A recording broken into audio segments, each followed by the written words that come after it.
T was a bright sunny morning on February 28, 1997, in North Hollywood, Los Angeles. The usual hum of early morning activity filled the air as residents went about their daily routines, blissfully unaware that the day would soon take a drastic turn. Amidst this normalcy, two men, Larry Phillips Jr.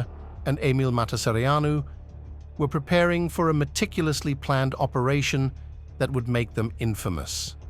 Phillips and Matasareanu were no ordinary criminals. Both men had a history of criminal activities, and their combined experiences had forged a dangerous partnership. They were heavily armed, clad in homemade body armor that covered them from head to toe. Each carried an arsenal of weapons that included modified AK-47s, fully automatic rifles, handguns, and an almost limitless supply of ammunition. Their target was the Bank of America branch on Laurel Canyon Boulevard. As the clock neared 9 a.m., Phillips and Matasareanu parked their white Chevrolet Celebrity just outside the bank. Inside the car, they conducted one final check of their weapons and armor, each movement methodical and precise. With everything in place, they pulled on their black ski masks, concealing their identities, and stepped out of the vehicle, ready to execute their plan. At 9:17 a.m., the tranquility of the morning was shattered by the sudden eruption of gunfire. Phillips and Matasareanu stormed into the bank, their AK-47 rifles spitting bullets into the ceiling. Customers and employees hit the floor, their faces frozen in terror as the robbers shouted commands and demands. The two men moved with a frightening efficiency, as if they had rehearsed this scenario countless times. "Everyone on the ground," Phillips yelled, his voice muffled by the mask, but still filled with menace.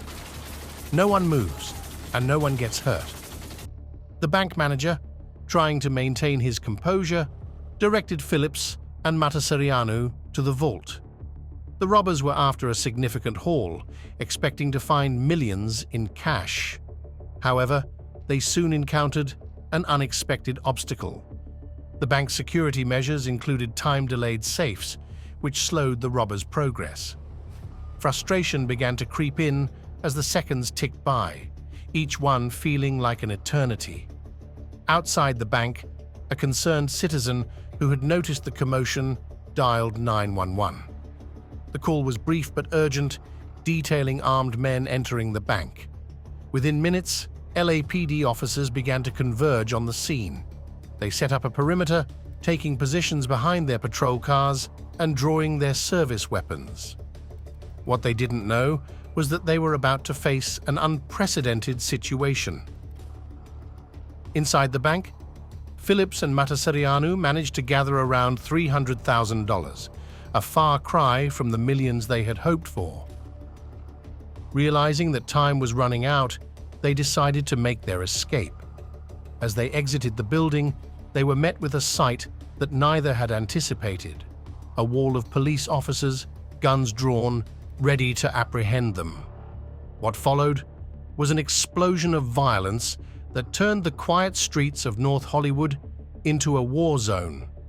Phillips and Matasareanu opened fire on the officers with their automatic weapons, the sound of gunfire echoing through the neighborhood. The officers, armed with only standard-issue handguns and shotguns, found themselves vastly outgunned. Bullets tore through the air, striking cars, buildings, and the ground around them. The robbers' body armor made them nearly invulnerable to the police's return fire. Bullets that should have incapacitated them merely glanced off or embedded harmlessly in their protective gear. Phillips moved with a calculated precision, taking aim and firing with deadly accuracy. Matasareanu followed suit, laying down suppressive fire to keep the officers pinned down. The situation quickly escalated. Realizing they were outmatched, the officers called for backup, requesting units equipped with higher caliber weapons. As the minutes dragged on, More and more police arrived, but the robbers continued to hold their ground. The once orderly streets were now filled with chaos. Civilians ran for cover, sirens wailed, and the air was thick with the acrid smell of gunpowder. In a desperate bid to gain an advantage, some officers made their way to a nearby gun store. The owner, understanding the gravity of the situation, handed over several AR-15 rifles.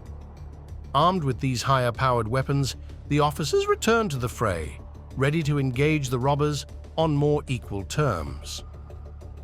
Phillips and Matasareanu showed no signs of backing down. They moved methodically, using parked cars and buildings as cover. The police, now better equipped, began to press their advantage. Bullets whizzed through the air, and the sound of gunfire was deafening. Phillips, realizing they were losing ground, attempted to retreat down Archwood Street. However, his luck ran out. He was struck multiple times by police bullets, but his body armor absorbed most of the impacts. In a final act of defiance, Phillips placed his handgun under his chin and pulled the trigger, ending his life. Matasareanu, seeing his partner fall, tried to flee in their getaway car. He managed to drive a short distance before the vehicle was disabled by police gunfire. Desperately, he abandoned the car and tried to make a run for it. Officers quickly surrounded him, and a tense standoff ensued. Matasareanu was eventually shot multiple times, and despite his body armor, he was incapacitated. He was taken into custody, but later succumbed to his injuries. The aftermath of the North Hollywood shootout was a scene of utter devastation. The streets were littered with bullet casings, shattered glass, and damaged vehicles. 11 police officers and 7 civilians were injured, but remarkably, none were killed. The bravery and quick thinking of the officers that day undoubtedly saved many lives. The North Hollywood shootout remains one of the most intense gun battles in American history.